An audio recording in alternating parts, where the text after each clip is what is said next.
আল্লাহ পাক রব্বুল আলামিন আমাদের দুনিয়ার মধ্যে প্রেরণ করেছেন, করার পরে আমাদেরকে কিছু আল্লাহ পাক রব্বুল আলামিন আমানত হিসেবে কিছু জিনিস দিয়েছেন। সেই আমানতের কতটুকু আমরা রক্ষা করি। বিগত দুবাই আমি বলেছিলাম যে রূপ জগতে আমরা আল্লাহর কাছে ওয়াদা করে এসেছি, রূপ জগতে আল্লাহর কাছে ওয়াদা করে এসেছি যে আমাদেরকে দুনিয়ায় পাঠালে অবশ্যই আপনি যাহা আদেশ করবেন এবং যাহা নিষেধ করবেন সব আমরা মানিয়ে চলব। কিন্তু ওটা আমরা করতে পারি না, পারি কি না। যাই হোক, ওয়াদা আমানত এটা আল্লাহ পাকের একটা নিয়ামত।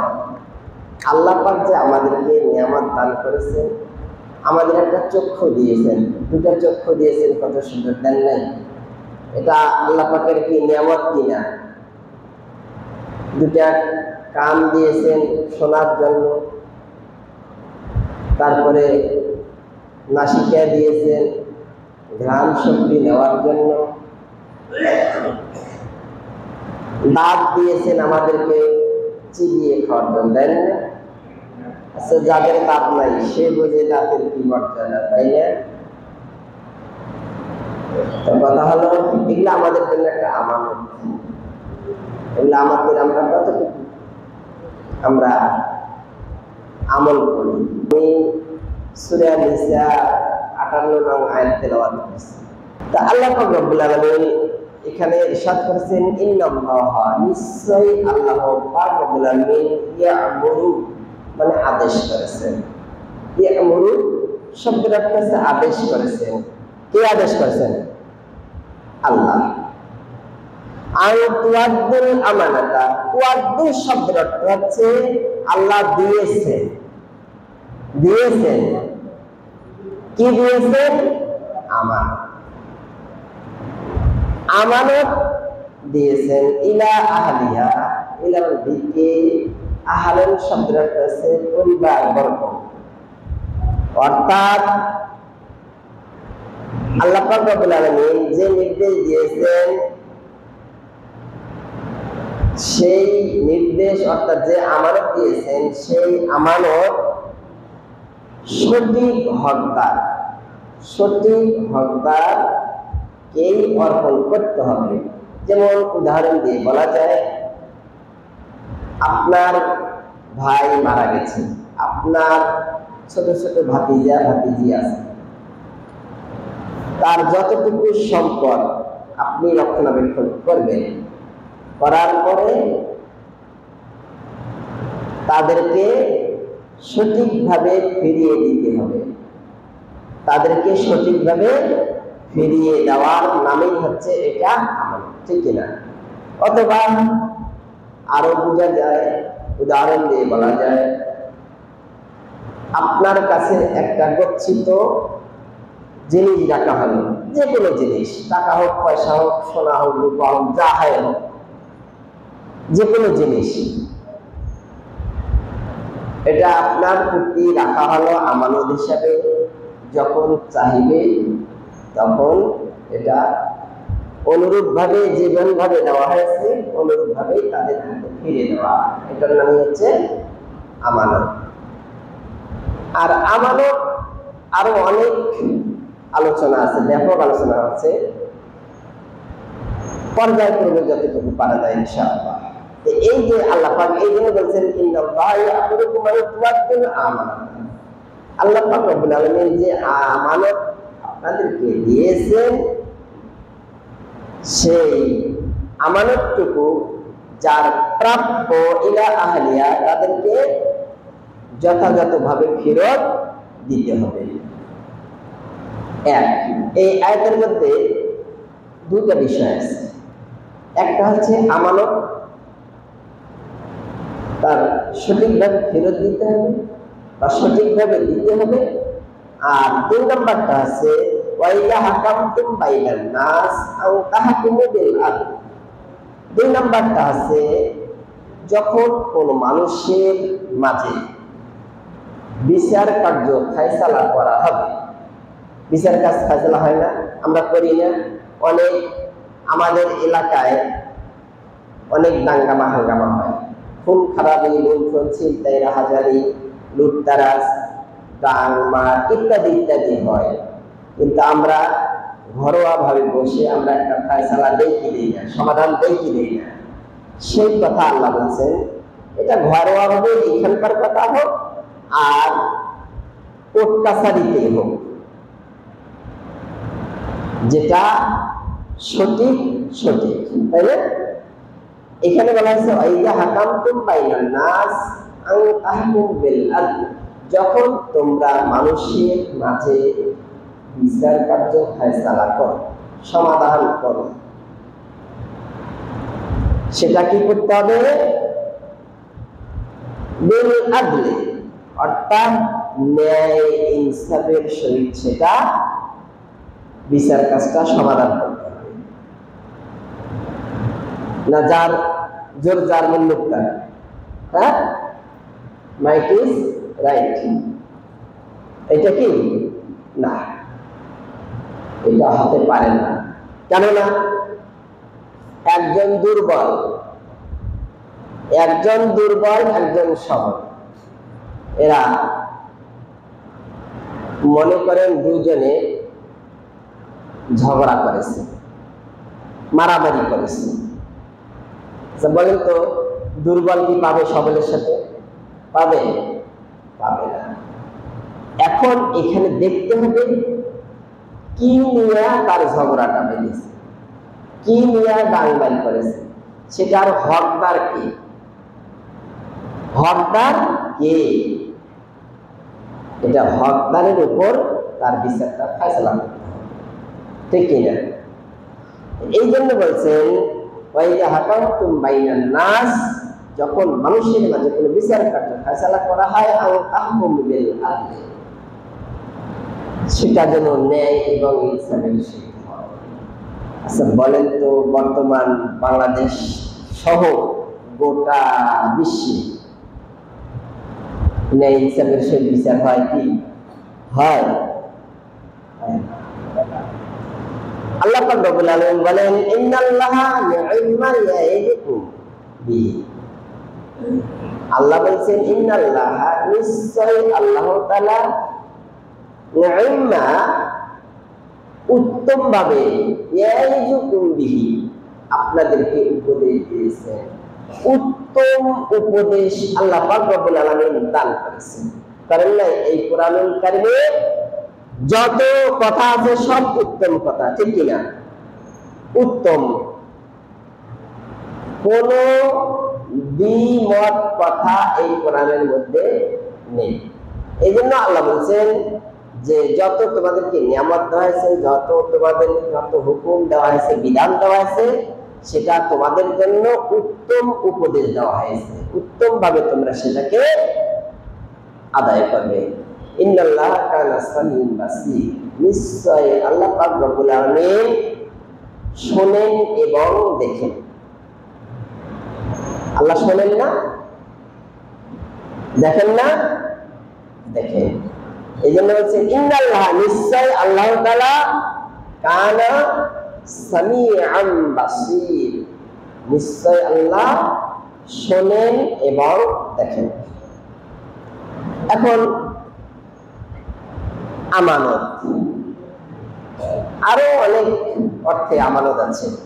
আল্লাহ পাক রব্বুল আলামিন বলেছেন ইন্না আরাদনাল আমানাত ইলা আলাস সামাওয়াতি ওয়াল আরদি ওয়াল জিবাল। আল্লাহ ইন্না দিয়েছে, নিশ্চয় আল্লাহ এখানে আরাদনা আমানাতা, যে আরাধনা শব্দের আল্লাহ পেশ করেছে। আমানাতা মানে আমানত, আলাস সামাওয়াতি ওয়াল আরদি ওয়াল জিবাল। আল্লাহ পাক রব্বুল আলামিন সর্বপ্রথম আমানত, অনেক আমানতের কথা আছে, তারপর আমি এই কোরআনুল কারীমের কথাই বলি। এটা আমাদের জন্য কি আমানত না? কথা বলেন। আল্লাহ বলছেন এই কোরআনুল কারীমের কথাই বলি। আল্লাহ পাক রব্বুল আলামিন প্রথমে আসমানকে বলেছেন, আসমানের প্রতি পেশ করেছেন যে আমি তোমার উপর এই আমানত রাখতে চাই, অর্থাৎ এই কোরআনুল কারীম তোমার উপর অবতীর্ণ করতে চাই। ওয়াল আরদে, তারপর পৃথিবীতে অর্থাৎ জমিনে, ওয়াল জিবাল, অতঃপর পাহাড়ে। আল্লাহ সর্বপ্রথম এই কোরআনুল কারীম আমানত হিসাবে আসমানে, অতঃপর পৃথিবীতে, অতঃপর পাহাড়ের উপর অবতীর্ণ করতে চেয়েছিলেন, অবতীর্ণ করতে চেয়েছিলেন। فأبينا يحملناها وأشفقنا منها وحملها الإنسان فأبينا أن يحملناها, অর্থাৎ আসমান, পৃথিবী এবং পাহাড় ফাআবাইনা, অস্বীকার করল, আইয়াহমিলনাহা, যে এটাকে বহন করার ক্ষমতা তোমরা রাখতে পারবে না, এই জন্য অস্বীকার করবে। কে? কথাটা বোঝা যাচ্ছে কি? বুঝাইতে পারতেছি? এই কোরআনুল কারীম অবতীর্ণ করতে চেয়েছিলেন আসমানে, তারপর পৃথিবীতে, তারপর পাহাড়ের উপরে। কিন্তু পৃথিবী, আসমান, পৃথিবী এবং পাহাড় এই কোরআনুল কারীমকে আমানত হিসাবে বহন করতে অস্বীকৃতি জ্ঞাপন করল। আমরা এই কোরআনুল কারীমের ভার আমরা বহন করতে পারব না। কি জিনিস? তাহলে কি জিনিস? পাহাড় ভয় করেছে। পাহাড় তো এই কোরআনুল কারীমের ভয়ে থরথর করে কাঁপতেছিল এবং পাহাড় ফেটে চৌচির হয়ে কান্না করতেছিল, অর্থাৎ পানি বেয়ে আসতেছিল, ঝর্ণা দ্বারা প্রবাহিত হয়েছিল। এই ঝর্ণা দ্বারা যে পাহাড় থেকে প্রবাহিত হয়, কোরআনুল কারীমের ভাষায় ঝর্ণা, এই কোরআনের ভয়ে তারা কাঁদছে না, এটা আমার দ্বারাই বহন করা সম্ভব, এই আমানত আমি রক্ষা করতে পারবো না। পৃথিবী ভয় করেছে, এই কোরআনুল কারীম আমানত রক্ষা করতে পারবো না, আসমানও রক্ষা করতে পারবে না। এই জন্য বলছে ফাআবাইনা, তারা অস্বীকার করলো। আইয়াহমিলনাহা, ইয়াকে বহন করা, বহন করতে তারা অস্বীকার করলো। ও আশফাকনা, সে শঙ্কিত হলো, মিনহা, এই কোরআনুল কারীমের ভয়ে ভীত হয়ে শঙ্কিত হলো, এমন ভাবে জড়সড় হয়ে গেল যে তারা আল্লাহর কাছে দুর্বল হয়ে গেল। এটা আল্লাহ এই কোরআনুল কারীমের ভার আমরা বহন করতে পারবো না, এটা আমাদের উপরে চাপিয়ে দেন না, কিন্তু এটা আমানত। তারা অস্বীকার করলো। শেষে কি হলো? ওয়াহামালাহাল ইনসান, ওয়াহামালাহা, বহন করল, ইনসান মানে মানুষ। তারপর শেষে আমাদের প্রিয় নবী হযরত মুহাম্মদ সাল্লাল্লাহু আলাইহি ওয়াসাল্লামের উপর এই কোরআনুল কারীম কি হয়ে গেল? অবতীর্ণ হয়ে গেল। এই আল্লাহ রাসূল, এই আল্লাহ পাকের এই কোরআনুল কারীম যে আমানত, এই আমানতের বোঝা মানুষেই বহন করলো। কথা বলেন ঠিক কিনা? তাহলে দেখেন, এই পৃথিবীর মধ্যে সর্বশ্রেষ্ঠ হচ্ছে মানুষ, তাই না? আসমান, জমিন, পাহাড়, পর্বত ফেরেশতা সবার উপরে এই পৃথিবীর মানুষ হচ্ছে সবচেয়ে বড় এবং শ্রেষ্ঠ। যেহেতু কুরআনুল কারীম তিনি বহন করেছেন, এই আমানত বহন করেছেন, সেহেতু পৃথিবীর মানুষই হচ্ছে সর্বশ্রেষ্ঠ। ইন্নাহু কানা জালিমান জাহুলা, নিশ্চয় কানা জালিমান জাহুলা, নিশ্চয় যারা এই কুরআনুল কারীমকে বহন করতে পারবে না, অর্থাৎ আমরা যারা এখানে আছি, এটা আমাদের জন্য আমানত কিনা বলেন? এই আমানত যদি আমরা রক্ষা করতে না পারি, এই কুরআনুল কারীমকে যদি আমরা মানিয়ে না চলি, তাহলে এটাও আমাদের জন্য ব্যর্থতা। এই জন্য বলছে যারা এটাকে বহন করতে অস্বীকৃতি জ্ঞাপন করবে, এই কুরআনুল কারীমকে মানবে না, ইন্নাহু কানা জালিমান জাহুলা, নিশ্চয় তারা হচ্ছে জুলুমকারী এবং অজ্ঞ। তারা এই সম্পর্কে কিছুই জানে না। তা অতএব আল্লাহ পাক রব্বুল আলামিন বললেন তারা হচ্ছে অতিশয় জালিম এবং অতিশয়